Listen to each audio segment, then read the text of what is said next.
ঠান্ডা থাকলে তো এমনি মজা হয়ে যায় পেটের ভিতরে। আজকে আমি চলে এসেছি বাজারের সম্মানিত ব্যক্তি আমার চাচার দোকানে। আজকে চাচাদের জন্য একটা প্রশ্ন ছুড়ে দেবো, দেখি চাচারা বলতে পারে কিনা। চাচা, ফ্রিজে রাখলেও গরম থাকে, কি হতে পারে?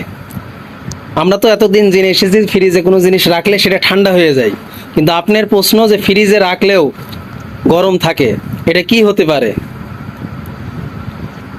ফ্রিজে রাখার পরেও সেটা গরম থাকে, কি হতে পারে? হ্যাঁ, ফ্রিজে জিজ্ঞেস করেন কি হতে পারে। ঠান্ডা থাকলে তো এমনি মজা হয়ে যায় পেটের ভিতরে। ফ্রিজে থাকলেও, মনে করেন ফ্রিজে জিনিসটা রাখলেও সেই জিনিসটা গরম থাকে। আমরা কি জানি যে ফ্রিজে রাখলে কি হয়, ঠান্ডা হয়, ঠান্ডা কিন্তু সেটা হচ্ছে গরম থাকে, কি হতে পারে? বাল্ব। বাল্ব তো ফ্রিজে আছে, আমি বলছি ফ্রিজে রাখার পরে, আমি তো রাখছি বাল্ব তো ওখানে একবারে সেট করাই আছে। ফ্রিজে রাখলে গরম হতে পারে, তার গরম থাকে, হতে পারে। গরম থাকে, কি হতে পারে? বলো কি হতে পারে? ওই ঠান্ডাই হবে, ঠান্ডাই হবে।